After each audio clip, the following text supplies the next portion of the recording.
All right, we'll go ahead and get started. So hi, everyone. I see lots of familiar names in the attendee list, but for those of you that I haven't met yet, I'm one of Summit's trainers, Shelby, and I'm excited to welcome you to the Meet the Tea Litter event in honor of Unleash Your Love. Our virtual giving event is happening now through May 5th, so be sure to check out our website for more information. This event is sponsored by one of our gold level sponsors, Pacific Source Health Plans. We're very grateful for their support for this event and for Unleash Your Love. Our sponsors help make it possible for us to create life-changing partnerships between people and dogs. You'll be meeting some of those dogs today. Joining us is Summit's founder and executive director, Sue, with our newest recruits, the Tea Litter. The Tea Litter was born just 1 week ago on April 19th. Their mom is Summit breeder dog Monroe, and their dad, Charcoal, is from Joys of Living Assistance Dogs down in Oregon.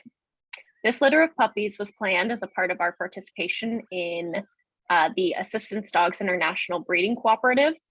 Through the breeding cooperative, we work with other service dog schools all around the world to constantly improve our dog's gene pool, provide a reliable puppy supply, and exponentially improve the health and temperament of our dogs in training. Breeding dogs who are genetically predisposed to succeed in service work saves time and money and allows us to maximize the number of service dog placements that we make each year. If you have any questions during Meet the Tea Litter for Sue or for myself, feel free to use the Q&A button down at the bottom of your screen, and I'll answer some of those questions as they come in, and we'll share some of the questions live. So now I'll hand things off to Sue so she can show off our new Tea Litter puppies. All right. Well, hi, everybody. Thanks so much for being here tonight. It is not very often I get to broadcast live from the whelping box with this age puppies. And I must say it's a little bit like puppy heaven in here. I bet some of you are a little jealous, but today we're going to introduce you to each of the puppies. Monroe had 8 in her litter, and so we have 5 boys and 3 girls, and we have 5 yellow puppies, 1 solid black puppy, and 2 that are a little bit brindle. So let's see. I think we're going to just hold each puppy up to the camera so you can get a little bit of a close-up of them, and we'll let you know who they are. So this is Pink, and Pink is a little bit brindle. I hope you can see her, and she's oops, sorry. She's one of the female puppies. Hang on, just got to change my here. Okay, so yes, Pink is a female, and she is doing just super in the litter. She's quite content, quite quiet, and knows how to nurse, and she knows how to sleep, and she does everything that a puppy needs to do at this age. So that's Pink. And then down here, I think you can see is Orange. So we're gonna kind of wake him up. Orange, hi, come on. So this is Orange, and Orange is a boy. And Orange already has quite the character. So he can be a little bit vocal. He can get a little bit stressed when he's not around mom. But he just does all kinds of funny antics. So probably saw on Facebook a video of him nursing upside down the other day, and he just crawls all over the whelping box and is quite cute. Let's see, we have Green. This is Green, and Green is a boy, and Green has a little bit of that brindling too. You can see on his nose and on his feet. And what do I know about Green? He's pretty content too. You very seldom hear from him. He knows how to nurse and he knows how to sleep. So he does everything a puppy should do at this age. And then we have Blue. Hey, buddy. So this is Blue Boy, and he is his claim to fame is he is the largest of the litter. He was the biggest when he was born, and he's still the biggest, and he knows exactly where to go on mom to get the best milk, and he's quite mobile in the whelping box already as well. And so quite a nice little hefty puppy. And then I'm not going to disturb Black because Black collar is nursing right now. And he's found a good spot on mom to nurse. And he's the smallest of the litter. So he was born 12 ounces and he's about 19 ounces now, but he's smaller than all the other puppies. And so he has some catching up to do. And we sometimes give him some special little nursing sessions, private nursing sessions on mom, which he likes. And then back here, this is Purple Girl. Purple Girl's claim to fame is she's the biggest of the girls, and she's almost up there with her blue brother. She's a very strong puppy and very quiet and content, and just is nice to handle. She doesn't seem stressed at all with handling, and so she yeah, just a nice little puppy. You can see them. And then we have Yellow. And I know I'm waking them up, but they generally fall right back asleep again. So I'm not feeling too bad about doing this for the camera tonight. So this is Yellow. Yellow is a girl, and Yellow is, what I know about her is she's quite athletic and quite strong.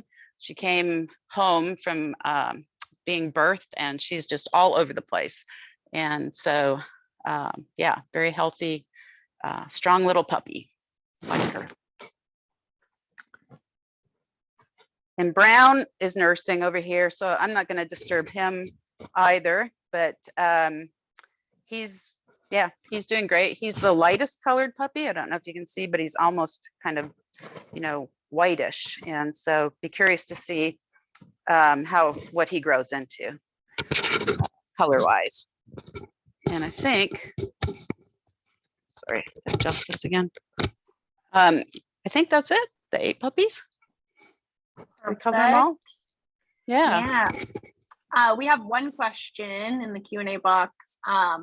Everyone wants to know what color Dad was and how we ended up with Brindle point puppies. Yeah, well, that's a good question. So the father was a black lab named Charcoal. And so the father did have a yellow mother and lots of yellow Labradors down the mother's line, but down the father's line, there were a lot of black dogs. So we actually weren't sure what we would end up with. We had a little bit of a guessing pool amongst our staff. Would we get all blacks, all yellows, a mix? And nobody guessed the Brindle. And I don't know why. Never even crossed my mind as a possibility. But apparently Monroe's mother had a Brindle puppy too, right, Shelby? Yeah, mother. Monroe's mom had a litter with another black lab and ended up with, I think, just one Brindle puppy. Oh, okay. So so the Brindle is probably a little bit of an offshoot from the black and yellow. So with a cross like this, we never know quite what we might get, but we're also getting some Brindle in the Labrador lines as well. So perfect. One of the other questions we have is, does anything at this early stage predict which puppies have the temperament for future service work? Great question. Yeah. Well, I sure wish we could predict that. So not to my knowledge has anybody been able to predict at this age, who would be the most likely to succeed. But I will say that, let's I'm gonna come back in. Okay, let's move your puppies a little bit here.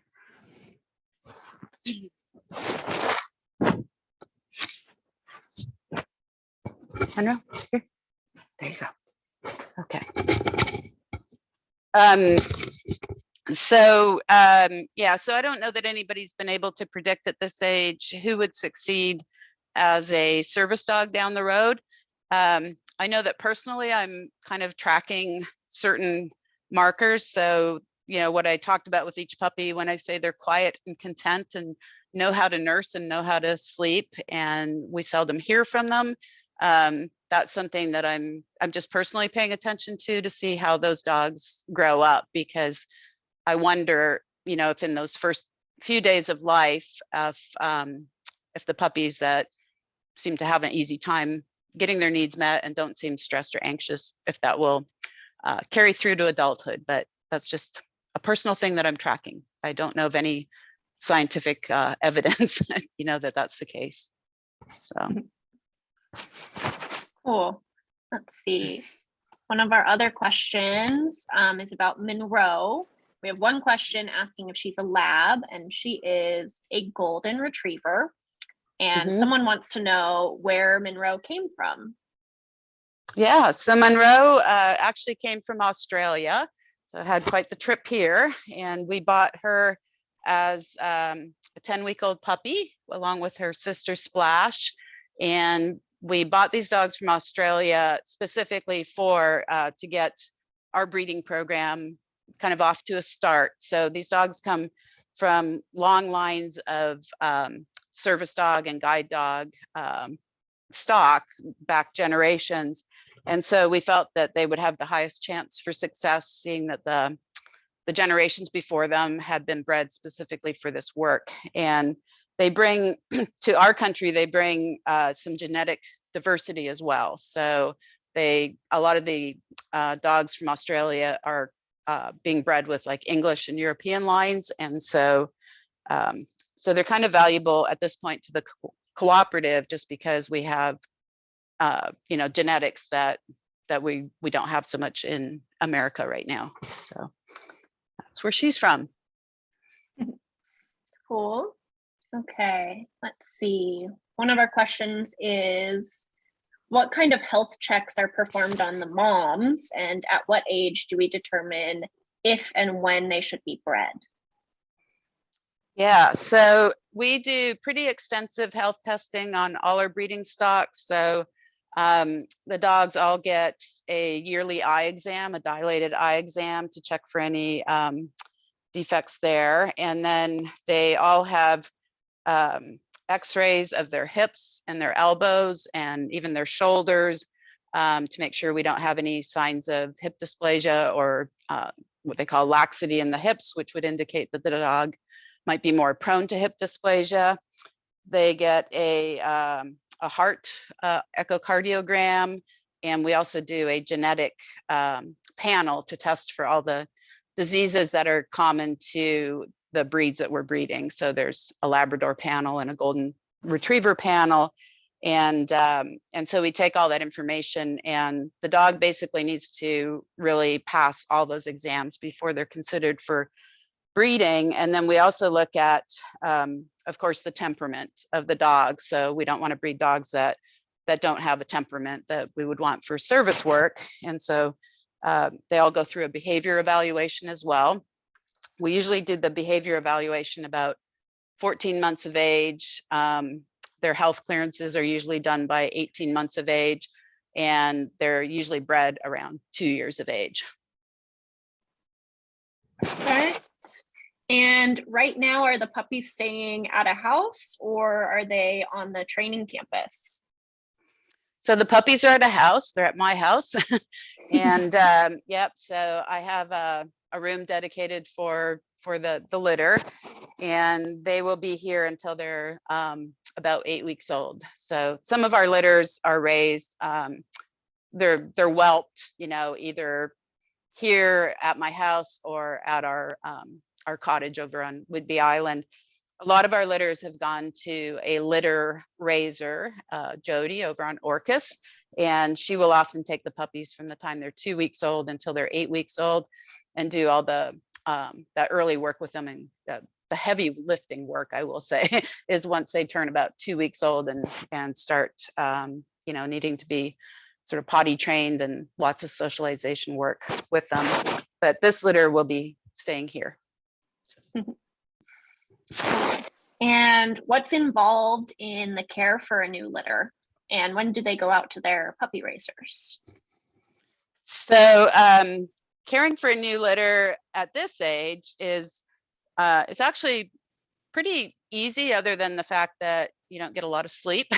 So the mother dog mostly is, of course, nursing them. The puppies are basically just sleeping and eating, and that's their life for, you know, the 10 to 14 days before they start to become active and move around. And so our job right now is just to keep the whelping box clean, keep the bedding changed out, which doesn't even have to happen that often because the mother is cleaning up after the puppies. So the puppies can only potty basically when the mother licks them. And so she actually, you know, stimulates the puppies to urinate, cleans up after them. And so the human part of the work is not so much right now, but once they start to potty on their own, and once we start weaning them and they start moving around, then there will be a lot more to do. So right now it's keeping the litter safe, and with that is the biggest danger that we have of a litter at this age is that the mother could inadvertently lay on top of them. And so that's why, you know, I will sleep in the whelping room for at least the first week. I'm sleeping right beside the whelping box so that I can monitor if the puppies are being laid on, or if there's, you know, some squealing or something, can check it out, what's going on. I feel very lucky that Monroe actually has been very gentle with her puppies and very careful about where she puts her feet and how she lays down. And so not quite as much of a threat to laying on them. But some mothers also, you know, may try to grab the puppies and hide them, or, you know, be not as gentle with the puppies. So they really do need to be watched in that first week.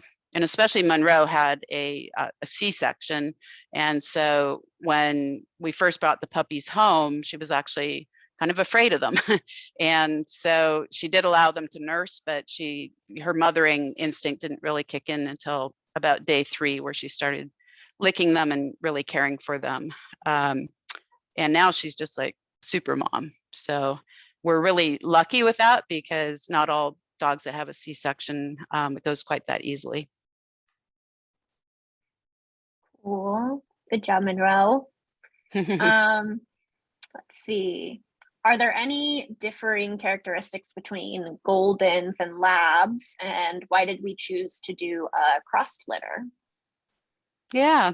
So yeah, Goldens, you know, Goldens have certain traits that we really love for service work, and so do Labs. So the Goldens tend to, and of course this is just a generalization, I mean, it's not true for all dogs, but they tend to be a little more on the gentle side, especially body sensitivity wise. So less inclined to, you know, bump into people and thump them with their tails and so on. They often are quite affectionate and snuggly, which a lot of our clients really enjoy that part of a Golden. They tend to love everybody, so they'll go with everybody, and they, you know, they're very easy that way to have in the training program. And so I think the biggest thing is what I like about the Goldens is they just tend to be a little more sensitive to people, you know, not sharking treats when they take them and things like that. On the flip side, the Goldens, because of that sensitivity, some of them don't quite have the confidence that we need to be going out in public every day, day after day, and doing some of the service work tasks that we need. And so the purebred Goldens have not been generally as successful for us as the purebred Labradors. And so we have focused more on Labradors. But the reason we're doing the cross is to combine the two traits. So the Labrador is tends to be very resilient, have a little more confidence, you know, a little more success just going day after day with our clients and tasking for them. But we like the gentle nature of the Golden. So programs around the country are using crosses and are, you know, having great success with the crosses. And so this is our second litter, I think, of Golden crosses. So I'm really excited to see how they turn out. And how many of these 8 puppies will stay with Summit, and how many will go to other places, other programs within the Assistance Dogs International Breeding Co-op? Yeah, so we will be keeping 5 of the litter. So one, usually kind of our top pick female will go to the program that is hosting the stud dog. So that would be Joys of Living in Oregon. And then, the puppies are distributed sort of fairly from there. And we will keep first pick male, and then, two other puppies will be distributed to other programs. We're not sure exactly where they're going yet. Perfect. Let's see. People want to know if Monroe will have another litter after this. Already ready for more puppies. Yeah, I don't think that we will be breeding Monroe again. When she had her C-section, there were a couple of little bit weak spots in her uterus, and so I don't want to risk breeding her again. So I think we're going to be content with 8 puppies and hopefully carry on her line down through these puppies. Perfect. Let's see. How many litters would a successful breeder dog have over her breeding career, and how far apart typically are they bred? So it depends a little bit on the dog. If we have a dog that is with us and she's just going to be a breeding dog, they could have up to 4 litters, and then they would be spayed. But sometimes we will be breeding a dog once at close to 2 years of age, and then ending up spaying the dog and putting it back into service. So each dog would be an individual, and we would make those decisions based on what we see. If the dog is really a solid brood that will produce healthy litters and stay healthy while she's in that breeding career, we may opt to get more litters than a dog, let's say like Monroe, that has a little bit of a weaker uterus. We would spay, and she won't be returned to training, but another dog might if they were younger. So we tend to breed sometimes back-to-back litters. So they'll have a litter on their next heat, and then we will wait. We will skip a heat and then breed another litter. So the latest, scientific kind of evidence that we're aware of, it's actually healthier to breed the dogs when they're young and when they're in that reproductive mode than it is to spread the litters out and breed them when they're older. So that's what we're working with now. Perfect. And what do our breeder dogs do between having litters or after they retire from their breeding career? They get to be great pets. So Monroe has been very loved by her breeder caretaker, Nancy, who's here in the room with us tonight. And so Nancy, her once Monroe has finished caring for this litter, we will likely spay her, and then she will become Nancy's permanent pet and live the great companion life. And then some of our dogs, like I said, they might have a litter and be returned back to training and actually get placed as a service dog. So just depends on the individual. What kind of qualities do you like to see in someone who would be interested in becoming a breeder caretaker? Yeah, well, I mean, to provide for the safety and care of the dog is the primary thing. Obviously, our dogs are very valuable to us emotionally and financially, and so we want to make sure they're in a good, safe environment, that they're well cared for, well loved, and probably the number one thing that our breeder caretakers can really do for the dog is keep it in good physical shape, because having a litter is quite taxing on the females. So we like to keep them, a good healthy weight, and make sure they're getting good physical exercise and so on between breeding, so that they have an easier time with their whelping. Perfect. And we have a few questions about why a breeder dog may need a C-section. Are there certain factors that contribute to that, like the number of dogs in the litter or the size of the puppies? Yeah, I will say I'm not a reproductive expert, so I can speak for the C-sections that we've had. In this case, with Monroe, we had a placental detachment before the first puppy was born. So that was indicated by kind of an inky green discharge from the female, and which indicates that there's been a placental detachment in the uterus. And so a puppy needs to be born, within a few hours after that happens, or they won't survive. And so we gave it, I think, an hour or so to see if she would deliver the puppy. And she was not having, any contractions or pushing as though there were a puppy in the birth canal. And so we got her into the vet, and they checked, through ultrasound, the puppy heartbeats, and found that they were slightly depressed. And so the vet felt that it was best that she get the puppies out, because Monroe wasn't showing any further signs of labor. So that was her situation.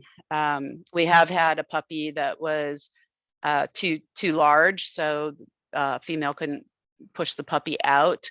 So that is a reason sometimes for a C-section. So it can vary, but those are the things that I know.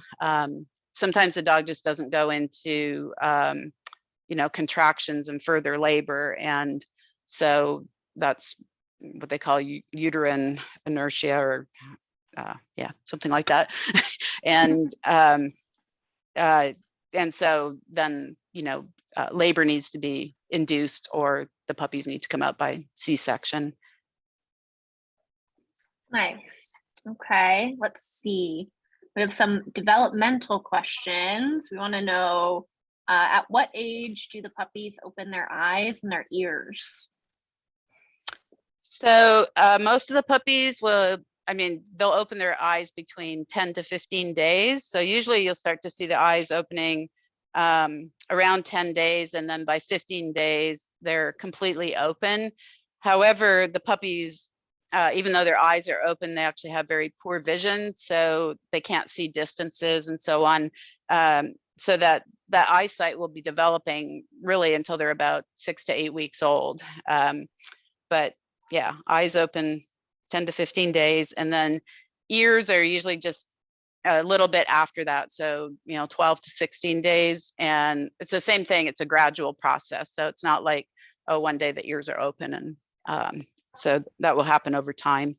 But usually by 16 days or so, they can hear. And these guys are on day 8, right? Yep. Today is the end of day 8. Perfect. Let's see. At how many weeks old, while still with the litter, do you begin to see traits in individual puppies that can help you evaluate their potential for service work? Well, I can't really say that because we don't, I'd like to be able to say, oh, by 8 weeks, we know who would have great potential for service work. There's certain indicators that could contribute to their success down the road, but puppies will continue to change after they leave the litter, and especially, environmentally, there will be a lot of shaping that goes on after they leave the litter by whatever home they're in, whatever life circumstances they have, and so on. So very hard to predict success. But I would tend to look for puppies that are not easily stressed or anxious. I like to see puppies that are exploratory and have the confidence, to go investigate things, that aren't showing signs of like noise sensitivity or worried about, new objects and so on. So at 8 weeks, we do quite an extensive little obstacle course with our puppies to assess different traits. But I will say I've seen, dogs look really confident in that test and then later not be so confident. And I've seen puppies that have not shown such great confidence at 8 weeks, and they turn out, to gain that confidence a little bit later. So there's a lot of developing going on in the puppies. I mean, all through particularly the first 4 months, I would say, is a huge developmental stage for the puppies, where it's very hard to know what they're going to be like from 1 week to another. Perfect. All right, Sue, do you want to talk a little bit about early neurological stimulation, or you may have heard it called ENS? Yeah. So we do what is called early neurological stimulation, and so this is these are some things that you can do with very young puppies. That the trend of thought is that by very mildly stressing the puppies between 3 days and 16 days, that you can build up their stress tolerance or their ability to adapt to different things. And so what it involves is really just taking the puppies, and we do a few different things. So start with orange here. And this needs to be done for just a very short period of time. It's not intended to, heavily stress the puppies. It's just very mild.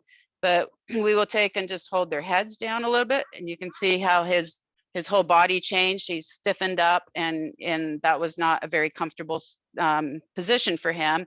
We'll also turn their heads up a little bit, so he's better with that. And then we will turn them on their back very briefly, really for no more than like 3 to 5 seconds. And so just that change of the body angle is a little bit of a stressor to them. And then the other thing that we can do, could you grab me a Q-tip over there? And I'm actually going to do this with a different puppy, just because orange tends to get a little bit stressy anyway. Thanks. So the other thing we can do is take, I'll do pink here, pinky.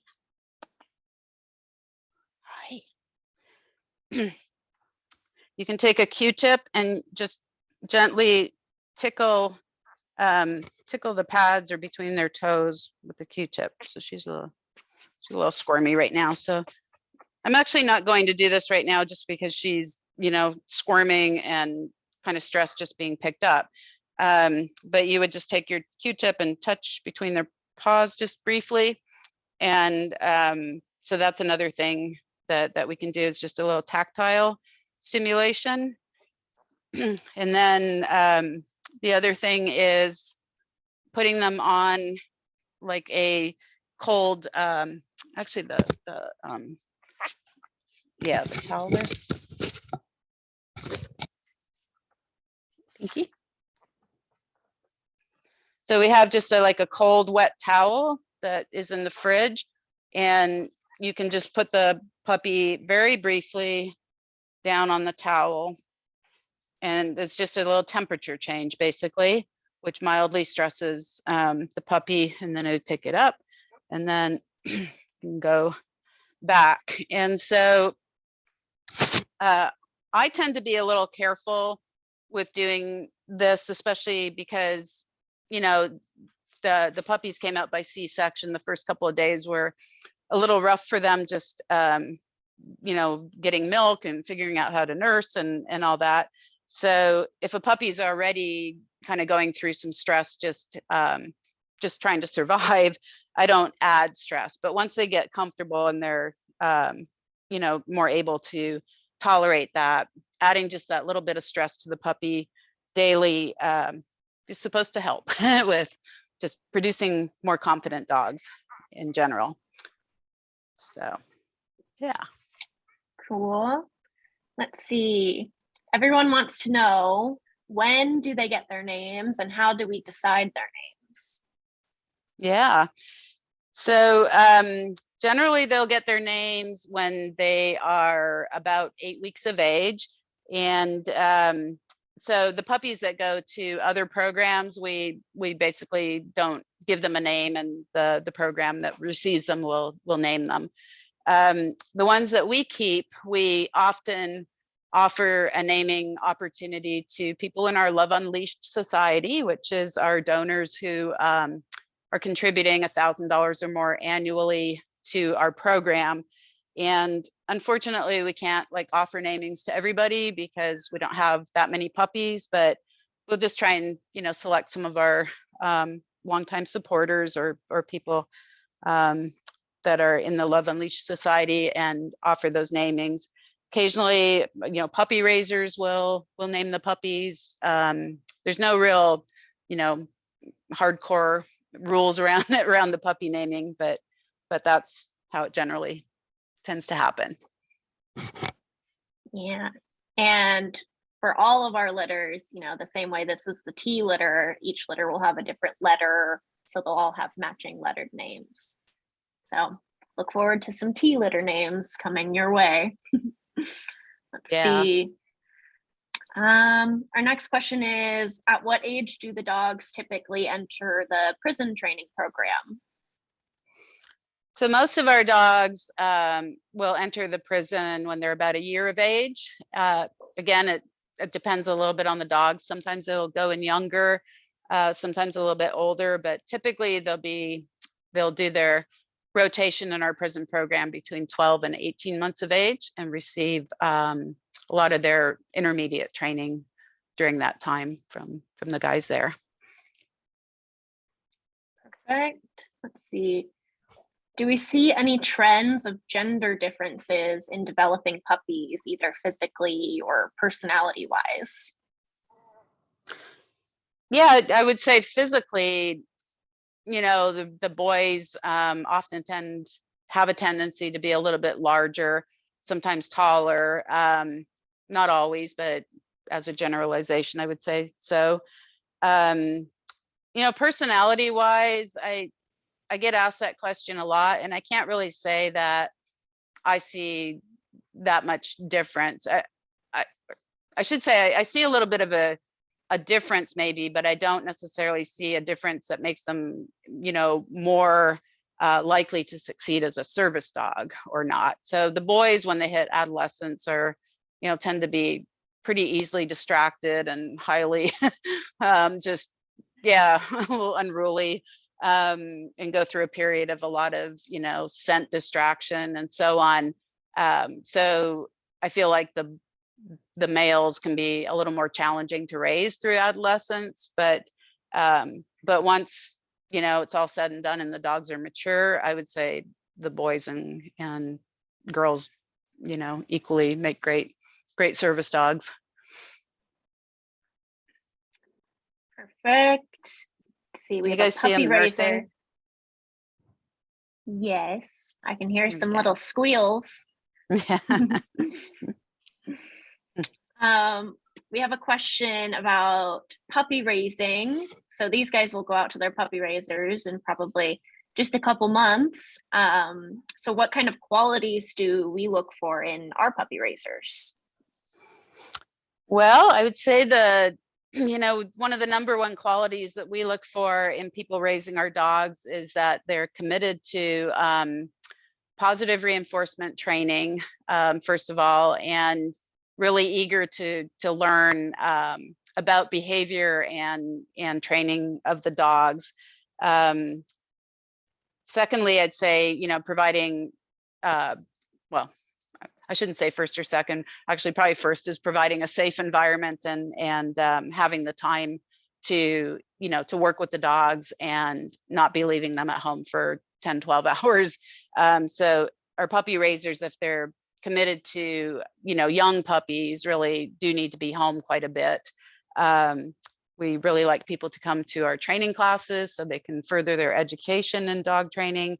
And then, you know, aside from that, it's really the willingness to, I would say the willingness to learn is a big one, and to be, you know, flexible and adaptable with training methods that maybe you haven't been accustomed to. So personally, you know, I came from a very different training background than what I use now, and so that flexibility is important to me.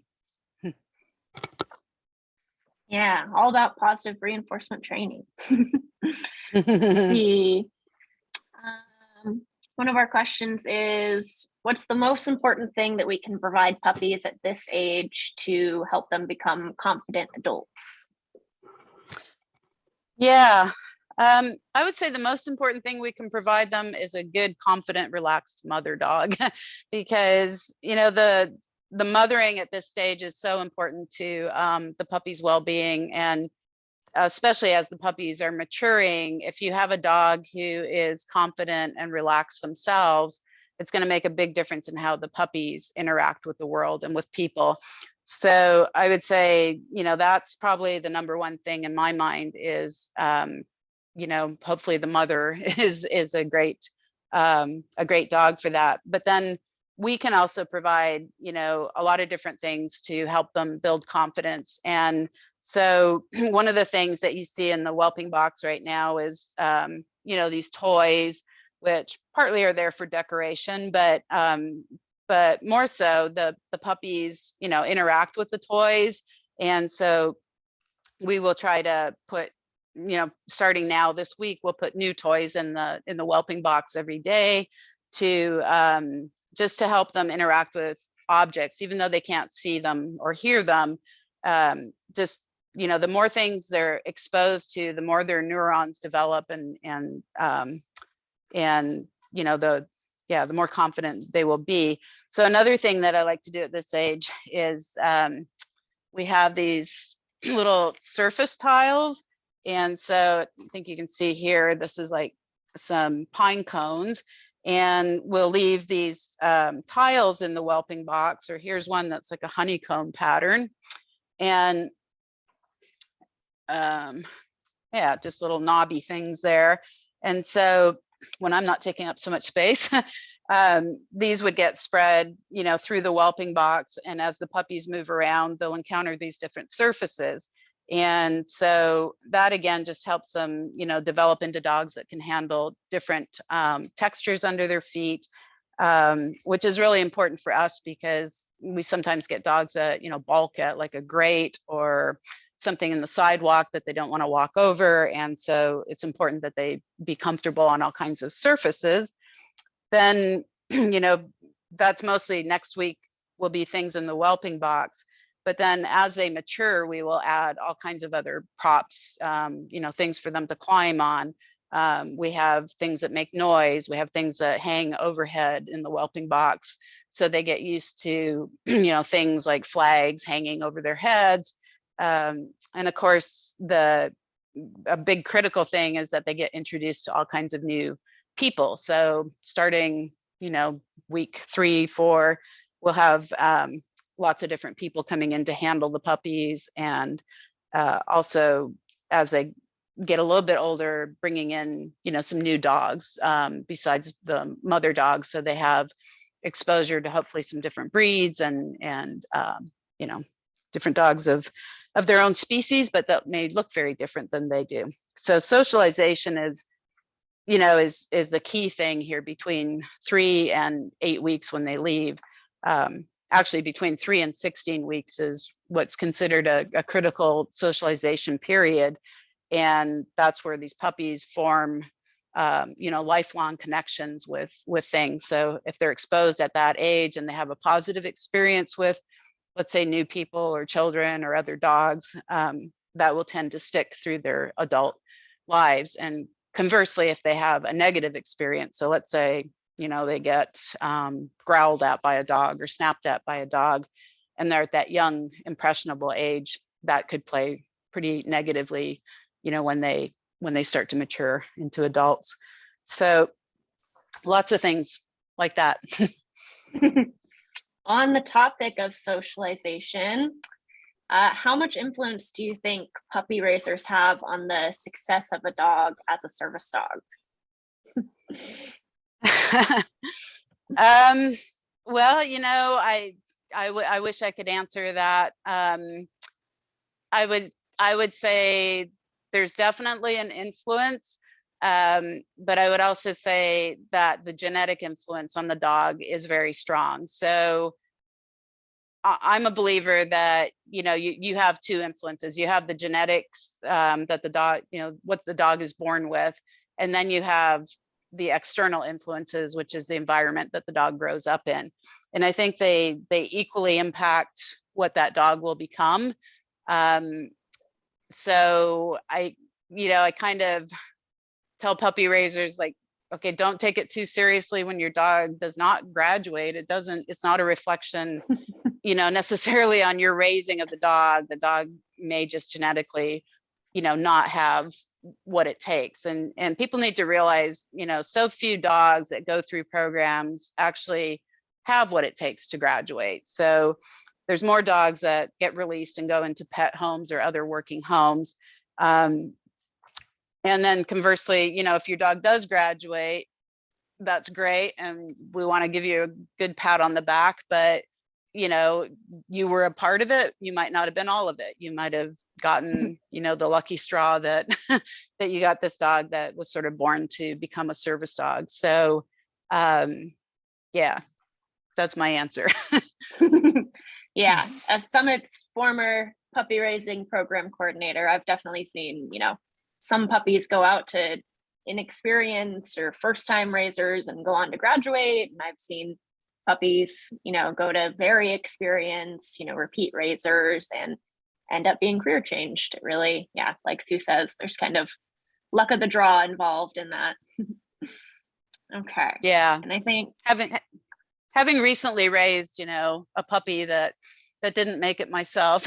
Well, I mean, he's made, somewhat of a placement as a companion dog for somebody, but he would not make a full service dog. I can say that, I feel like I tried everything I could to give him what he needed, but yeah, sometimes we're fighting, what's there in their genes.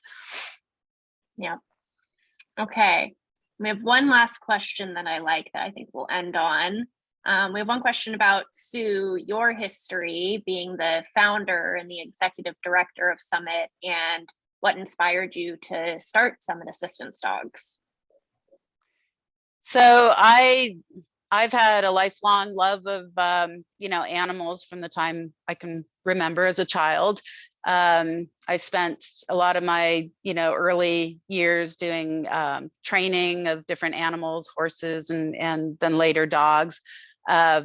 So developed the training skills and so on for the animal portion of it. But also back in the early 80s, I had a relationship with somebody who was a paraplegic. And so that relationship really, is what inspired me to start Summit Assistance Dogs, because I realized at that time I had no idea that there was even such a thing as these mobility assistance dogs. I'd heard of guide dogs and so on. And so when I learned that dogs can be trained to, assist somebody with mobility, it was just seemed like a natural fit for me based on being inspired by that relationship. And I realized how much I could help change, people's lives through dogs. And that's my story. Well, we're glad you did. All right. Well, thanks, Sue, for showing us what you're working on with the tea litter. And thank you to Monroe for sharing your puppies with us.